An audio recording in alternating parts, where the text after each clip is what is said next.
Today I have Nicole with me. Nicole, I always mess up her name. Jansezian. Pretty good. Yeah, Okay. Jansezian. Yeah. Okay. And Nicole, just tell everybody who you're with and where you live. All right, cool. I'm an independent reporter here in Jerusalem, based in Jerusalem. I've been here about 20 years. You can check out my YouTube channel, which is if you put at Nicoleness, and also my website, nickjan.com, like you see my name written on the screen here. And I cover general things, not the minute-to-minute news, but I focus on issues with Christians, minority groups, and then some interesting perspectives that I get from living here. Yeah, and you used to be with All Israel News. Yeah. I was a news editor. Mm-hmm. Okay, I think you were with them. I think it was almost exactly 2 years ago that we got to know each other when we were over at the Knesset. Oh when my they God. were forming the government. And yes, I remember hanging out with you that day, and then thinking about that every now and then. I came across a picture of it, and I'm thinking, like, I think the world has changed a little bit since December of 2022. Right. It's right. And so we're going to talk a little bit about that today, about really the just absolute earthquake geopolitically that's happened up in Syria, but it's not sticking to Syria, and it's very complicated. And you have an interesting perspective with some of the, what I would say, the Turkish Russian aspects a little bit further north of Syria. And I want to get into that. So just what's going on, and what's your perspective living in Jerusalem as you do? What's your perspective of everything that's been happening? Yeah, it's unbelievable, because I think it was around Thanksgiving that the ceasefire went into effect between Israel and Lebanon, which, means really Hezbollah. And, that had been our main focus, especially like if you're in the news, that was your main focus up until that point. And you didn't even get a chance to breathe or to reflect or to, get some, perspective on that, like looking backwards, looking forward. I had actually just even written an article about what I think is going to be Trump's policy toward Lebanon, and also, specifically based on the fact that he's bringing in his daughter and his daughter's father-in-law, who is a Lebanese Christian billionaire, or is it millionaire, Assad Boulos, and he's born in Lebanon and still has connections there. And so that makes me think that Lebanon is going to be a big focus for the incoming Trump administration.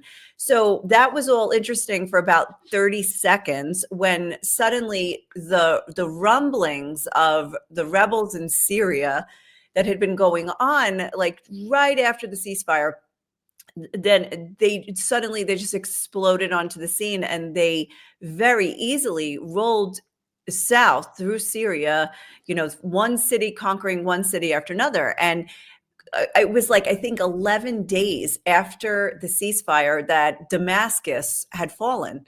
And it was shocking. I mean, it was just like, I think I wrote about this, saying like some intelligence service somewhere must have known that this was going to happen. There must have been rumblings about this in the basements of everybody's intel, but people had no idea in general. Like, it wasn't even in the media. It was just like, oh, the rebels, the here and there, and then suddenly they're this full-on military force, and Assad is fleeing. And so now, pivot really quick, like, okay, Lebanon, put Lebanon on hold now. And by the way, I don't claim to be an expert. There are experts on Lebanon. I know you've interviewed them, and there are experts on Syria. And my focus has been, what's happening in Israel, what's happening with the Palestinians, and who are the players here, and also what's happening, with Israeli politics. So suddenly your focus is just a couple miles north in Damascus, and you've got this Al-Qaeda offshoot that's now running the show. I think it's like something like 25 to 30 miles from Israel's border.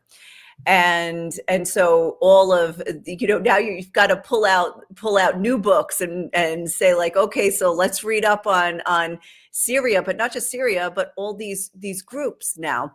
And who are they, and what are their intentions? First and foremost, I mean, I think it's very important to think about what their intentions are for the Syrian people.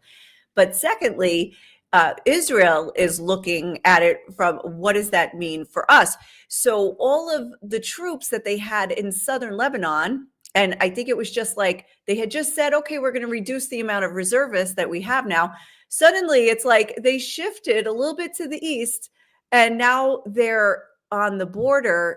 They're in the demilitarized zone, the buffer zone between Syria and Israel, at looking, from Mount Hermon into Syria. I think there's something like 25 miles from Damascus now. And so that is extremely interesting. Obviously, what Israel has said, and Netanyahu, you probably heard this. He just went up there a couple of days ago, and it was this hush thing, and there were so many rumors going around.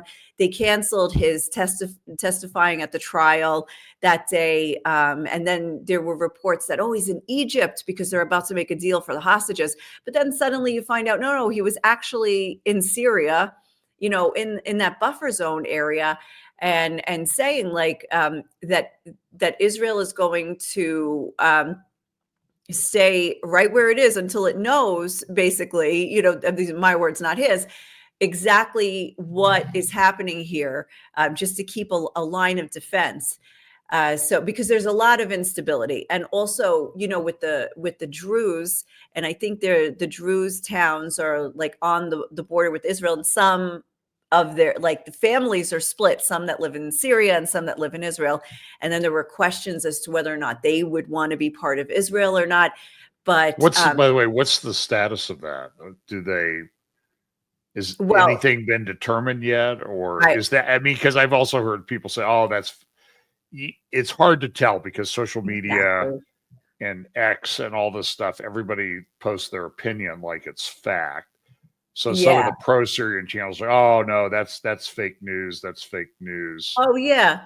Yeah. And I don't know. I have, honestly, I have no idea, because like you said, it's also the Israelis are saying, like, of course the Druze would want to live here, but the Syrians are saying, well, of course the Druze are welcome here, and where we want them to stay. So, the new Syrian government, the HTS government is saying. I mean, the Druze are, what are they, 600,000 people in Syria or something like that, I think? I don't know. I don't know. I mean, so that's a significant tax base, I guess, that they would want to protect. And so just so everybody knows, this blue area, this sliver of blue, that's the area that Israel has occupied since the rebels took over. There were some disturbances there, so Israel just said, we're going to take over the buffer zone and go a little bit into Syria. And then, of course, now everybody says, Israel, you'll see these, people that are, breathless and interviewed by Tucker Carlson, like Jeffrey Sachs, who's, I think, kind of a leftist lunatic. That's just my opinion. Saying, Israel's taking over Syria. Israel's going to occupy Syria. This is part of the greater Israel project. And, so everybody who's got a bone to pick with Israel, they come out of the woodwork. So when Israel took over this area, the Golan Heights, after the 67 and then the 73 war, some of these Druze villages, Druze families were split. Some lived in Syria, some lived in Israel. And it became increasingly difficult over time to go back and forth, particularly when the Hezbollah militias, the Shia militias, and ISIS were sort of present there along the Golan border. I remember that when we were there back in 2017 up in that area. So anyway, so today, so some of the Shia or some of the Druze villages have asked to become part of Israel.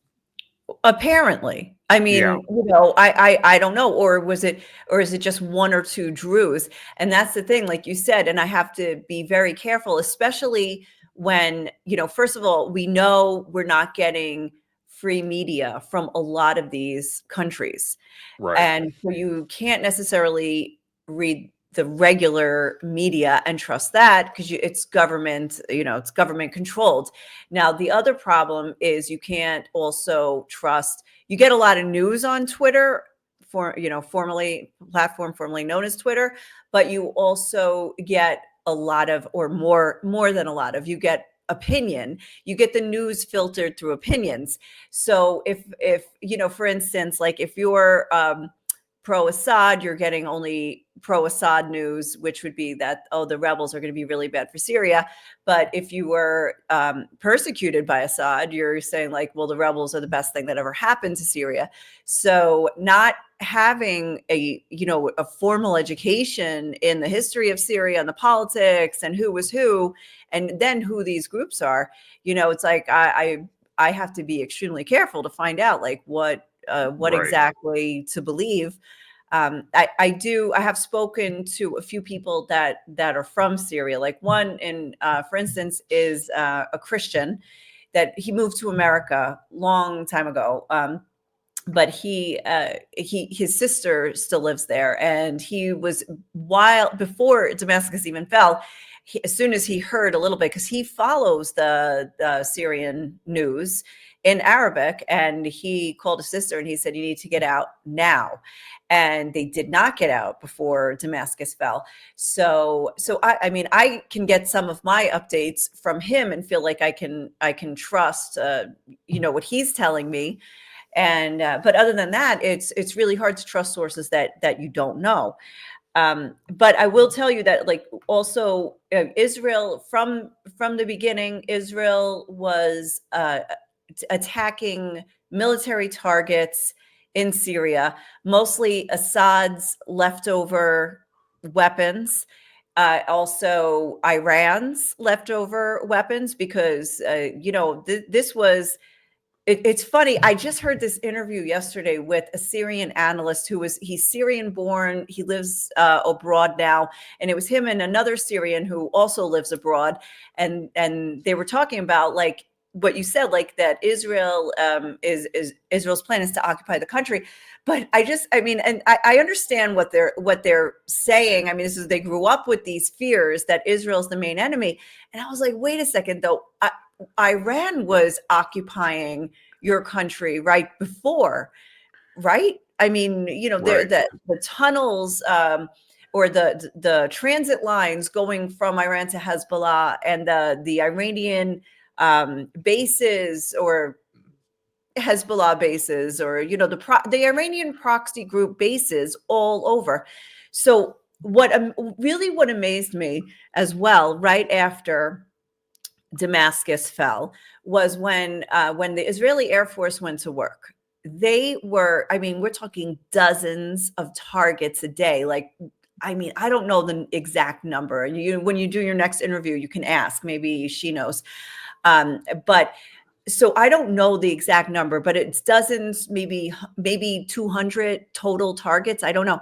The fact that they had this bank of targets, and it wasn't like they're hitting the Dahia in Beirut where Hezbollah is hiding, and there's also civilians walking around. It was like, no, I don't think civilians were killed. I didn't hear about any civilians being killed. It was literally just, they knew where the bases were, they knew where the weapons were, and they went, and it's like they had this list of weapons, and finally they had no resistance to do it. Because usually it was like, I mean, Russia, you know, up until now was also in Syria. So apparently Israel would have to clear some of its attacks if it attacked like a weapons convoy that was going from Iran to Hezbollah through Syria. They'd have to get like, or tell Russia, like, heads up, where, we're flying our jets, like, don't worry, we're not coming for you. We're going to attack this. And we're like, okay. I mean, this is all tacit, like, probably none of this is official, but this had been going on.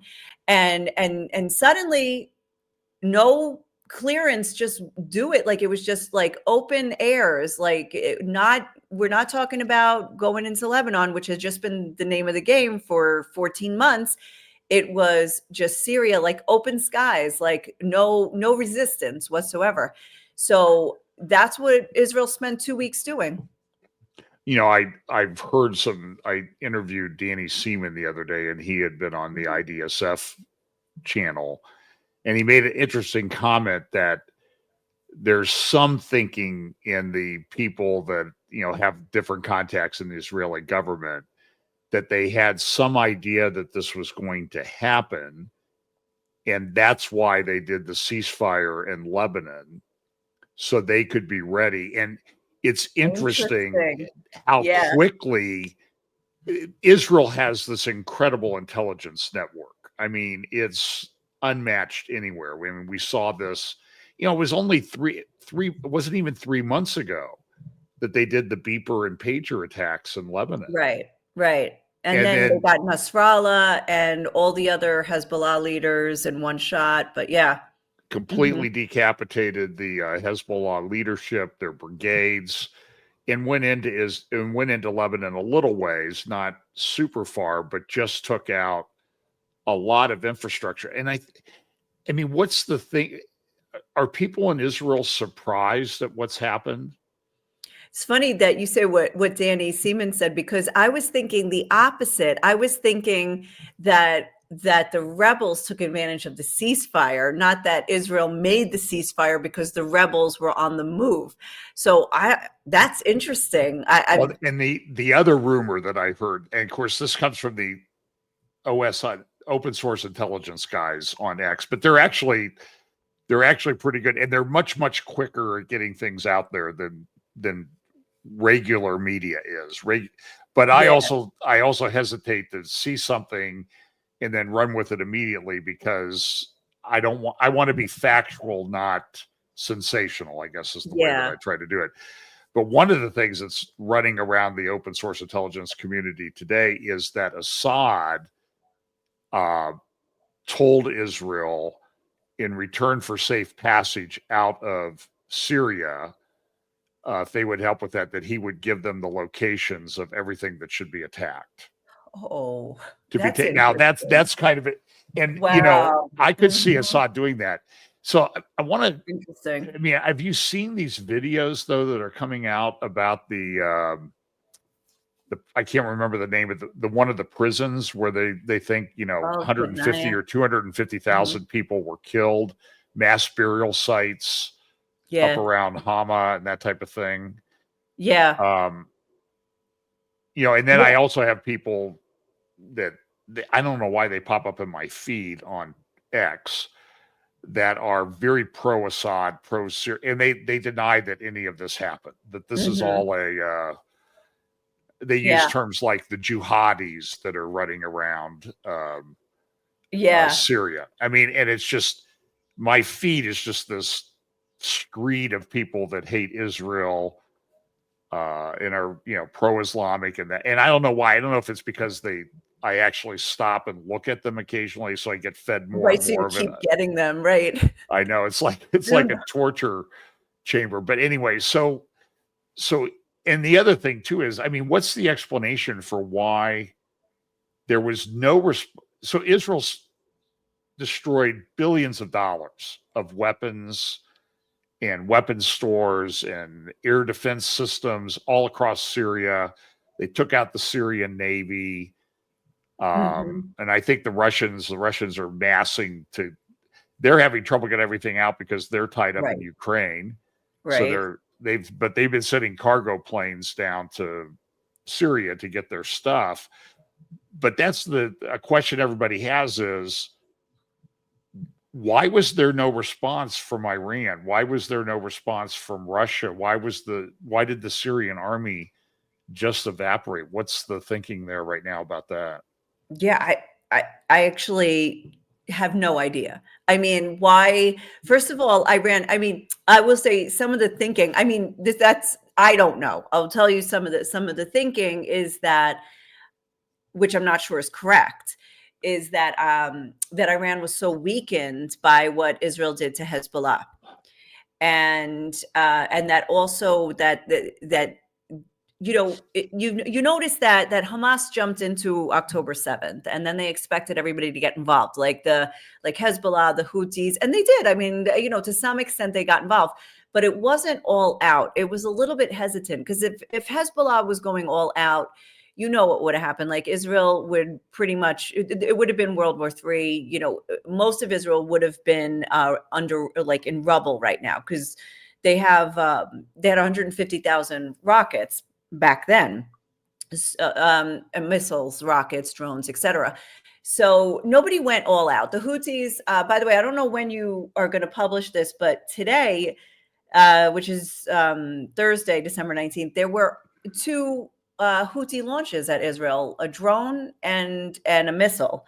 And actually, so one actually hit or near a school in Tel Aviv, and another one, I just read somewhere, but I wasn't able to confirm it before we started, that some of the shrapnel fell by the Knesset in Jerusalem for one of these things. So I don't know. So I didn't, end up. Yeah, I was like, wait, that's like 20 minutes, not even 20 minutes. 20 minutes only because of traffic from here. So, of which there is all the time. By the way, I mentioned to a friend of mine recently that proof that the old line that gets pushed is that the Jews control the world. You cannot believe that if you've driven in Jerusalem traffic. Oh my God. It's awful. It's awful, and there's nowhere to go, and this city has grown so much. I like to say there's a big difference between startup nation and day-to-day nation. So God bless. But yeah.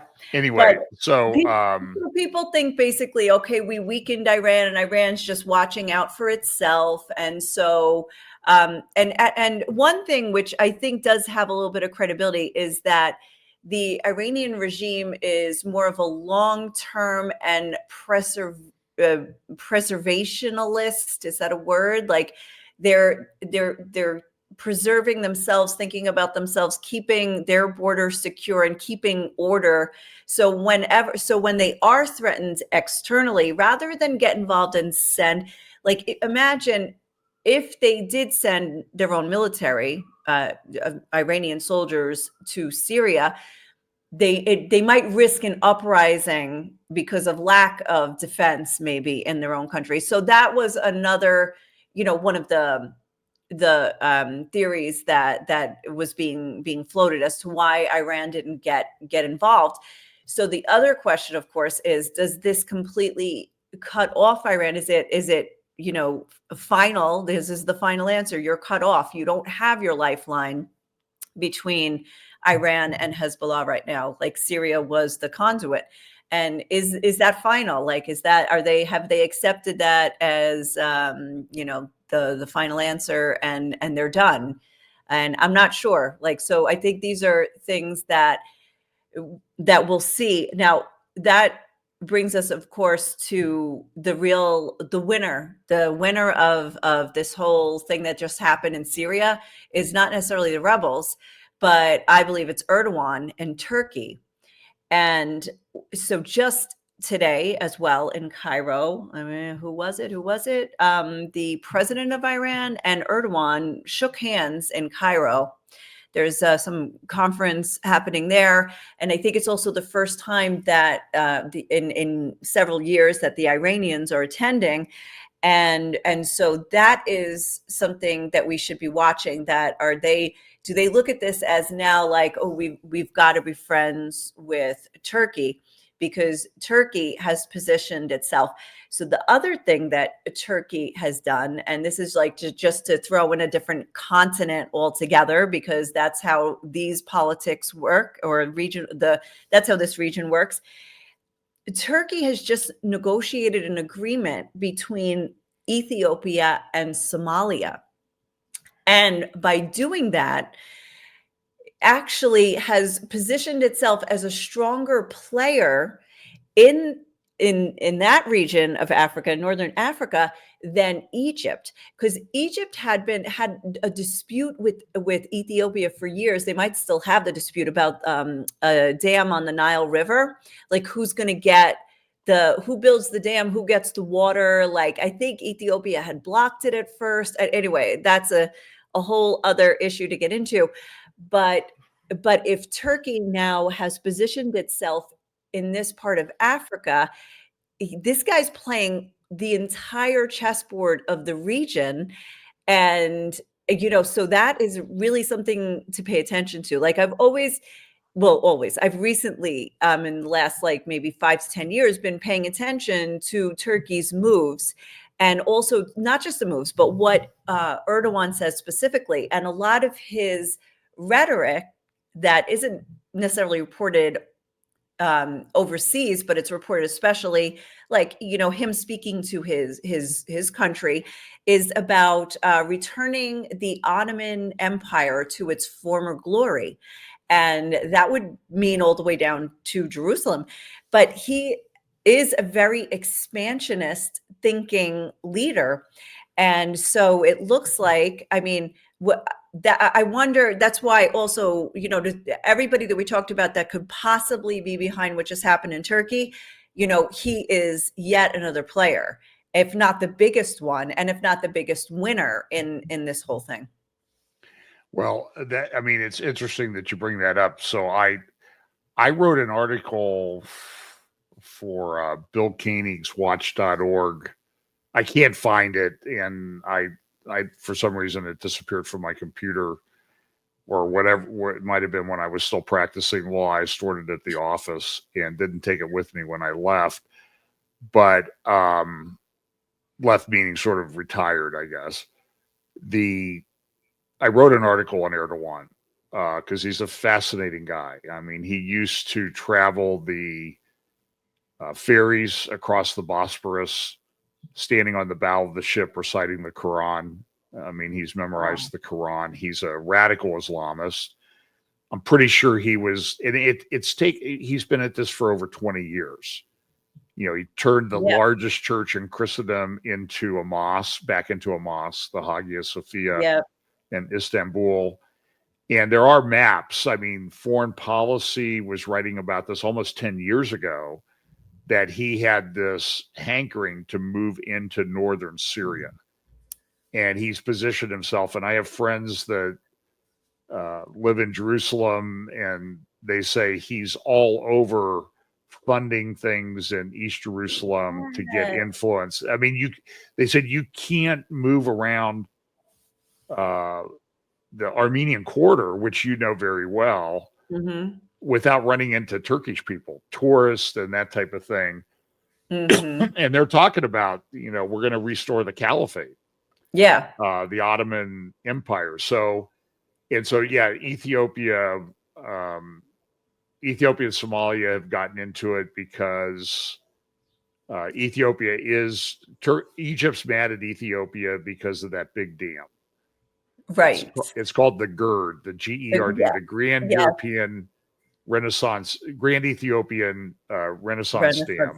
Yeah. And I always joke that it's giving Egypt a bad case of heartburn. The GERD dam. And so the Egyptians have kind of helped the Somalians out against Ethiopia. Ethiopia's landlocked, and so they were taking over a corridor through Somalia to get to the Red Sea. Oh, okay. Or to the Gulf of Aden. And that's led to and they've been at war. I mean, the whole thing is a complete mess. So, but right now, let's talk about Turkey, because you were mentioning some things when we talked ahead of time. in northern Syria. So just people, if you're looking at the map, this yellow area is northeast Syria. Raqqa here in the middle, that's where ISIS had its capital for a time. And this is along the Euphrates River that goes through this area. And the yellow area has been... I don't see the map. Oh, you don't? Okay. No. Oh, I don't know if it would help if I... It would actually help if I put the map up. I thought it was just me. Sorry about that. I can see it right here for me. Okay, there we go. So Raqqa in the middle, that's where ISIS had its capital for a time. Can you see the map now? Yeah. Okay. And then this yellow area, that's the Kurdish and they're a very tribal, very divided group of people, but I think it's the largest ethnic group that doesn't have their own country in the world. It's, I don't know, 20, 30 million people that live in Syria, Turkey, Iraq, and Iran. And, so they want their own state, but, that doesn't appear to be happening. And Erdogan hates the Kurds. Right. He thinks every Kurd is a terrorist. There are some that are. We have to be honest about that. But so on each side of this little yellow finger in the middle of the screen, there's sort of a grayish area. The black line is the Turkish border, but Turkey has been controlling those gray areas for some time. And now for example, there's a town called Manbij, I think it's called, that's in a green area now to the west of the Euphrates River that Turkey has taken over, or rebels have taken over since the fall of Damascus. Mm-hmm. And now there are reports. Well, tell me what you were telling me about Turkey yesterday, what the reports are. Because I've seen this a lot of places about Turkey massing troops. You told me that actually. Oh, okay. Well, yeah. Yeah, the reports are there's been some bombing by Turkey into the Kurdish areas of the border, and that Turkey's massing troops there ready to invade. Now, I've seen this multiple places. Okay. And so Turkey's in an expansionist mode, and they want to defeat the Kurds. They don't want an independent Kurdistan anywhere, even in Syria, under any circumstances. And the report, and very credible reports, Nicole, for over the last 3 months, Turkey has conducted above 5,000 bombing runs into the Kurdish areas of Syria. So there's a war going on that we don't talk about. And Erdogan just sort of stands back and goes to these conferences and act like, well, I'm above it all. And I'm just sort of, I just want Syria to be free. I think what he means, he wants Syria to be free to become part of the new caliphate that he wants to establish. Yeah, what free? He's also he's backing some of the rebel groups. So they're beholden to him. So he's de facto ruling through them, or will be. I saw a quote of Al-Jilani, the head of the rebel groups, saying something today about, I'd have to dig the exact quote out, but essentially saying, we respect Turkey and we look forward to working with them. Because they've funded them for years. Yeah. And that's the other thing too, is how did these guys, everybody was shocked at the speed that they went through this with. And they've been fighting among themselves for a while, but this Al-Jilani brought them all together, and they've prepared for 2 or 3 years to do this. I mean, they were well prepared, and they just did a blitzkrieg across Syria because, it's several hundred miles. Listen, we have to remember that he had up until right now, he has a $10 million bounty on his head by the U.S. government. He's somebody that is considered a terrorist. He's on the terrorist watch list, and and then it's so interesting because now he's this reformed character that the EU is there to meet with him. There's different European ambassadors that are going there and having outreach and saying, we must be here. We must, we don't want to leave a vacuum here in Syria. So our presence is important. And I'm like, wow, 2 weeks ago, he was most wanted on the list, and now everybody's rushing to put their embassy there. Now, I'm not saying that the U.S. is. The U.S. is being very cautious about the whole situation, and the U.S. is there as well. So it's also like everybody's waiting to see how this plays out, because up until now, Syria has been the playground for for Russia, Iran, U.S. and Israel.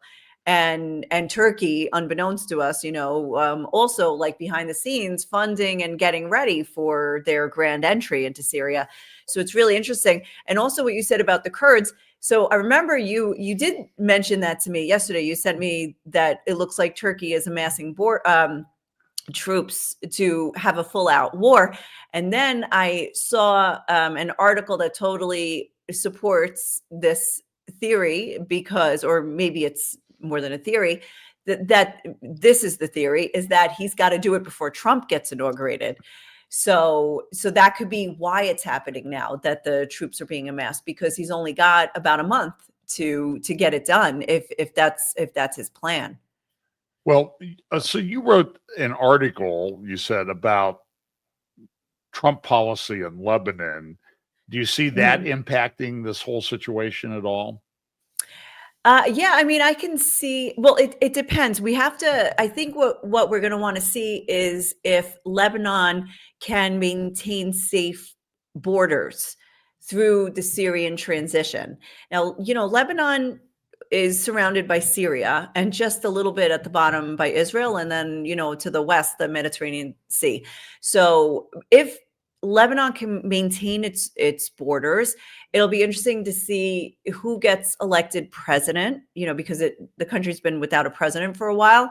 So that will be interesting to see. First of all, the safety of the borders. Like, will the Hezbollah members that fled into Syria at the beginning of the war, will they flee back? Or will they be captured? Because, by the way, I mean, I don't know, if everybody knows this, but Hezbollah is hated by the rebels. And when Israel was in the throes of, taking out Hezbollah leaders and infrastructure, the rebels were uploading videos of rejoicing. They were handing out sweets, like they were praising Israel, which is just like, it's a cognitive dissonance to hear these, these Arabic speaking groups praising Israel, for the war that it was, against Hezbollah, because most of the Arabic speaking voices are saying Israel is committing genocide. Israel is ethnic cleansing, both in Gaza and in Lebanon. And then suddenly there were these Arab voices that were saying, like, Israel is doing God's work right now by taking out, the Hezbollah leaders. And so all of those videos came out, and I couldn't believe it. So there's this there's this huge hatred between Hezbollah and the rebels. Hezbollah was doing Assad and Iran's bidding against the rebels, back during the Civil War. So now the tables have turned, and the fact that they've turned against Hezbollah is one thing, but we have to also just be cautious with the rebel groups, what they're going to do, like with other minorities, like the Christians that are there. But as far as Lebanon, if Lebanon can maintain its borders, security, and if it can elect a good president, then I think we will see, we'll see Trump being active, I think, in Lebanon. He has Mossad Boulos. He's going to be like an advisor on the Middle East, but I'm sure that his heart is also with Lebanon. And if you look at, Trump is known for making deals. He offered the Palestinians an economic plan that would be a path to statehood as well. And it involved a lot of investment and first business and then politics. But the Palestinians are like, no, no, no, first state, then business. So that didn't work out. And then there were, the relations turned sour between Palestinians and the US during Trump's first term. But after Trump won, and actually starting from when there was an assassination attempt on him, Mahmoud Abbas, the president of the Palestinian Authority, actually contacted Massad Boulos, who is this, Lebanese American, and he said, "Oh, send my regards to Trump and my wishes for his safety and everything." And then after his election, Abbas called Trump and congratulated him. So there's the fact that now that Boulos is the go-to for the Palestinians, but I can also see that this economic plan would be great for Lebanon, like a similar economic plan, because Lebanon's economy has been in dire straits for several years. I mean, at least I'm thinking even 2020, it was already bad when there was the port explosion, but Lebanon is suffering. It's suffering also from, economically, but also politically. There's so many different factions, and the stranglehold of Hezbollah, which is still accepted by some people, as a political party and as a player in Lebanon, but not by everybody. We'll see what happens, but I think there's reason to hope, but I don't want to get everybody's hopes too high either as far as Lebanon. Yeah, it's a very fluid situation, and so I know I promised we'd keep this to a reasonable length because we could sit here and chat about it all day. But so I want to talk about one other thing, because I know that Turkey's involved in other areas, one of which I think is sort of important to you because of your husband, your family in Armenia and that type of thing. So I'm going to pull up my little map here of the Middle East. So I'm going to so the yellow area, again, you can see down here to the lower left is Syria. But when we go up here, I think this is the area, and it's a blue area because it's in dispute. This is Baku on the right. This little peninsula out into the Caspian Sea is Baku, Azerbaijan. And then you go across to the Black Sea, and then next to Azerbaijan is Armenia, and there's this disputed area. And just sort of, do you think Turkey's involved in that as well? Oh, yes, 100%. So explain to us what's going on there. Yeah. So Turkey, well, first of all, this must be an old map because it's kind of not a disputed area anymore. This is Nagorno-Karabakh, and after after 9 months of, was it 9 or a little bit more, 9 to 10 months of Azerbaijan cutting off the passageway between Nagorno-Karabakh to Armenia, and so there was a place, it was called Artsakh by Armenia, and it was where ethnic Armenians lived for centuries and lived there like monolithically. It was Armenian territory, and that's where they lived. And now it goes back to Stalin's redrawing all of the former states that were part of the Soviet Union. And even if we had time, I probably couldn't explain it the best, right?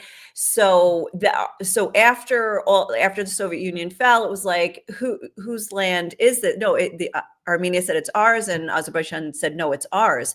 And so there were sporadic wars or fighting from 1991 until 2023. And what happened was 120,000 Armenians that lived in that area were pretty much starved almost to death. There were no trucks allowed in. It was the only way in and out. And Azerbaijan shut the border and wouldn't even let in humanitarian aid or medical aid or anything. And then they began an invasion in September 2023. And then all the 120,000 Armenians were ethnically cleansed from that area and went into Armenia proper. And that was the end. And now the Azeris have taken over that area. But the president of Azerbaijan and Erdogan are very strong allies and friends. They have a lot of the same speak. Like, for instance, when Erdogan talks about the Ottoman Empire, and he says, like, Jerusalem is ours, like it's a fact. And also Aliyev says, he talks about Western Azerbaijan, and he talks about Yerevan, which is the capital of Armenia, a Christian nation, the first Christian nation in the world. He talks about Yerevan being Western Azerbaijan, which means that he has designs for the whole country, just like Erdogan has designs for the previous borders of the Ottoman Empire. So and then you see, like, if you want to bring up the map again, you can see that Iran is just to the south of all three of these countries. Yeah, let me pull up I have a little bit different map without that colored insert. Okay, so Azerbaijan and Iran and Turkey and Iran don't have necessarily the best relations, but they're probably working on them. But Armenia does not have diplomatic relations with either Turkey or Azerbaijan. But Armenia is this small country still developing and was reliant on Russia for many years, since the fall of the Soviet Union. Still had Russia to, for its, backing in the neighborhood. Now, Russia has been preoccupied with Ukraine, obviously, and anyway, seems to no longer be interested in the region. But Armenia. Which side are the Iranians on? Well, is that okay, hard to? No, I think I can see, like, if they're in the south, they're all this is south. Oh, so whose side are they on? Not which. Yeah. Whose side are they on in this dispute? Side? Yeah. Yes. So they, believe it or not, are with Armenia. So, I mean, which is strange because I think Khamenei's wife is Azeri. Oh, yeah. Well, there's a large Azeri population in Iran. Correct. Like northern Iran is like full of Azeris. So but here's why, because it's not like because anybody really loves anybody in this situation, right? But there's that little strip of land, that little border. I don't know if you can point to it, between Iran and Armenia. It's like 2 inches right there. Yeah, right there. The mountain, that line right there is the border between Iran and Armenia. And so that is Iran's only access way. It doesn't go through Turkey, and it doesn't go through Azerbaijan, but they go through Armenia. So they don't want to lose that. But Azerbaijan wants to build a highway. I'm totally pointing. None of you guys can see me point. It's so funny, but they want to build a highway between their land and this little chunk of land right there before Turkey, because that's Azeri territory as well. So around this area here. Yeah, they want to build a highway from there to Azerbaijan. Who does, Turkey or Iran? Both Turkey and Azerbaijan. They want to connect themselves from Azerbaijan through Armenia. But that would be, it would go like this, and it would cut off Iran's access going north. Okay. So that's Iran's trying to build a trade corridor with Russia, I believe. And I believe, wasn't the Raisi, the president of Iran, who was taken out, as some people said, by the operative named Eli Copter. Okay. In that helicopter crash. Yeah. But wasn't he up in the north of Yep. Iran And he was dedicating a meeting dam or something that they were building with up there? yes, with the president of Azerbaijan. Okay. Yes, with Aliyev. They were both there. They were both there that day. They both got in their own transportation to leave, and Raisi died in a crash. Along Yeah, with the right foreign then. minister of Iran. Yes. Yeah. Yeah, that was unbelievable. That was in May, I think. It seems like that was like 4 years ago I know in because in so Middle much has East time. happened. Isn't it Yes. strange? Oh my gosh. So, So what do you think? I mean, so Turkey's playing everybody against everybody else, it sounds like. yeah, I mean, it's are the, are they the ones doing it? Is Iran doing it? Is the deep state of everybody else behind it and they all agree with each other and they're all doing, these are I watch how everybody's playing, this chessboard of the Middle East and the whole region, the wider region, and everywhere actually. And I always look at the politics, like, okay, where's Turkey, where's Iran, and this, and then you see them meeting and shaking hands in another place, and you're like, are they just playing us that they're enemies? Like, what's really happening? So I watch the game, and then I have to always take a step back and say, like, but who's really playing and what's the game here, and are we the ones being played? And I don't know, and I can't say that I will know, but I'm definitely watching what Turkey's doing. I was definitely emphatic that they were the ones all the way to Damascus, and he had said, Erdogan said, Idlib, Homs, and Damascus. That's the goal. Like going from north to south in Syria, like Damascus is the goal. And I emphatically said, no, Jerusalem is his goal. But then I just heard somebody today say that his whole criticism of Israel over the past few months, because he's been very caustic against Israel, even more so than Azerbaijan, let's say, and the Gulf states and anyone. He took the lead against Israel, but that he's made a deal with Netanyahu that I'll get to here, but then I'll give you the border or whatever. Like, oh my gosh, like, so what to believe and when is always the question. And then I read yesterday, here's just to throw in another random Gulf state, that Qatar has reestablished relations with Syria. And then I see that Qatar long ago had a pipeline that it wanted to run for its oil and gas, that it would go through Syria, that it would go from Qatar through Saudi Arabia and then through Syria, and then from Syria, could go to Europe and I was like, oh my gosh. So now Qatar, who is, as you probably know, they're the ones hosting the negotiations for the hostage deal for the Israelis. There's still 100 hostages that are in Gaza, and they're the ones that are brokering this deal. And they were out for a little while, and now they're back in, and now they're reestablishing relations with Syria. And then I look back and it's like, oh, the pipeline. I bet, they're going to do the best they can do now to negotiate this deal so that everybody else in the region will be like, okay, Qatar, you did your job. You got us the deal. The hostages are out. Now you can have your pipeline going through Syria.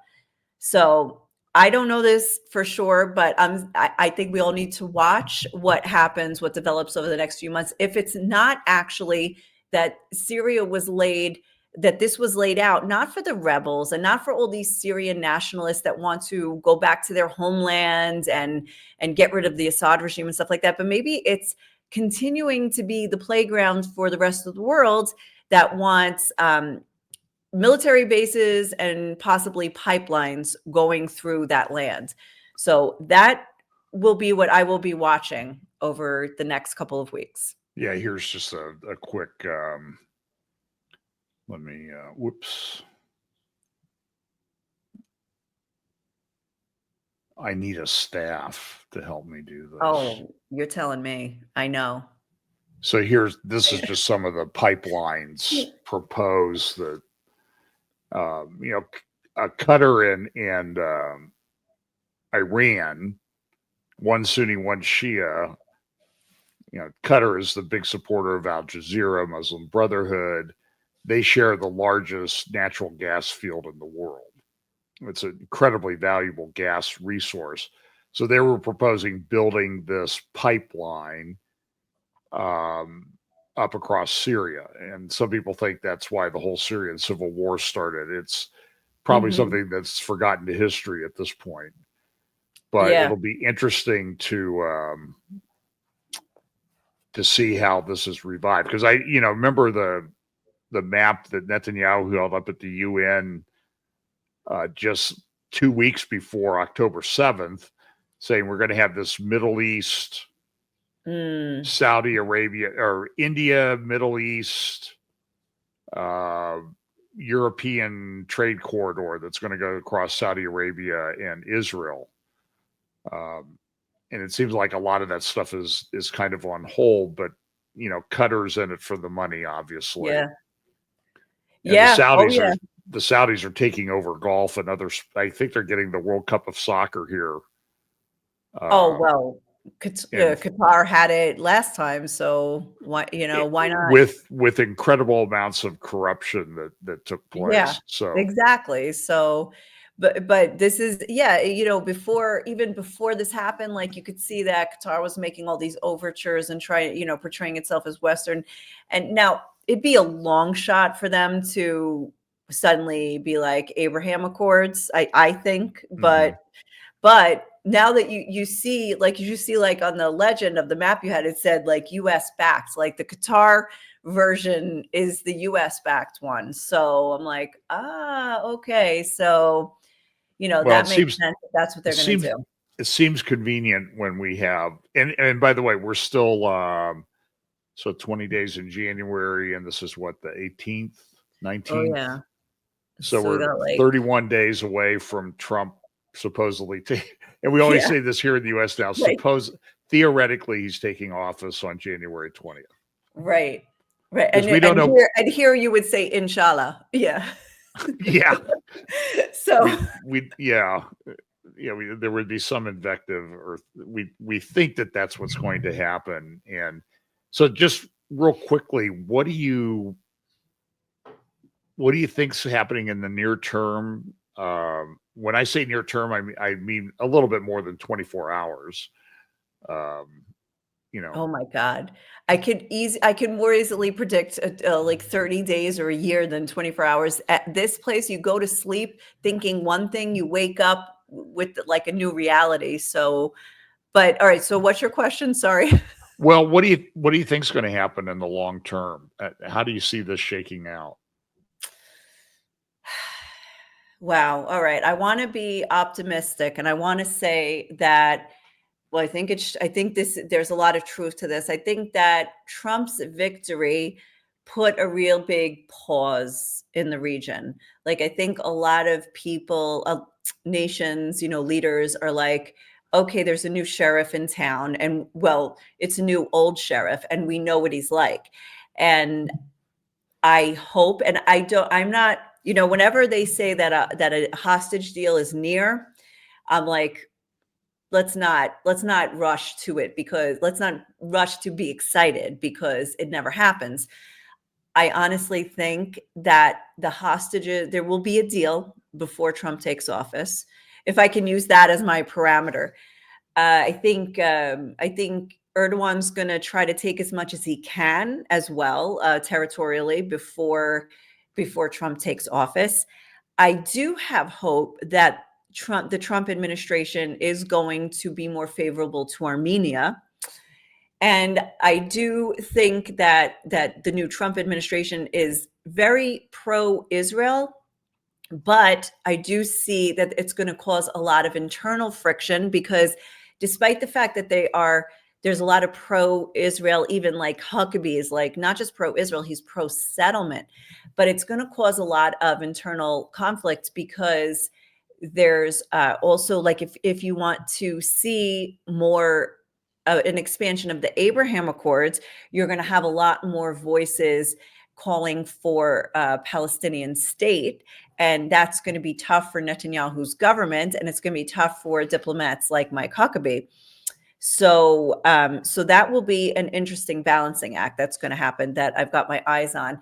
Now, at the same time, and I've got to play around with this more in my mind, just this thinking that when I've spoken to people who are generally more pro-Palestinian, and something surprising that more than one of them has said that the idea of the two-state solution is over. And I was like, wow. So that made me pause a little bit.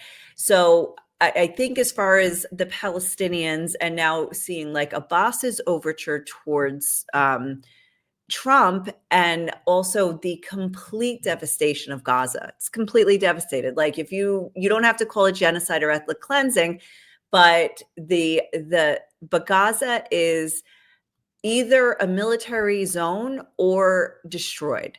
Very, there's obviously like large swaths that are left standing, yes, but it's not inhabitable anymore as a place for people to live. So these are the things that I'm watching to see who's going to come in and be the benefactor now, and is it going to be as a state, or is it going to be as a benefactor, like the UAE or the Saudis? Are they going to take the Palestinians under their arms? Are they going to move the Palestinians? Are they, these are things I'm waiting to see.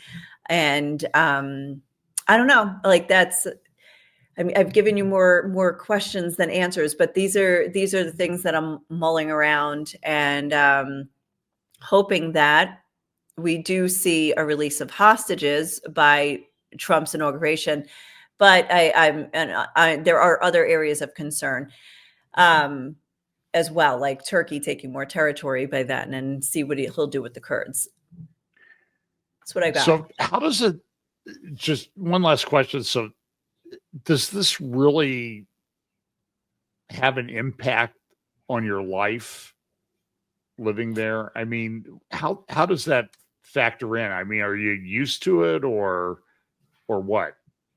Yeah, a very interesting question. We've normalized abnormal, and we've also, I think, since COVID, you just live here with very little planning. You don't give too much forethought to the future and to plans and stuff like that. You live in a bubble of instability, and you create your own routine or stability within that.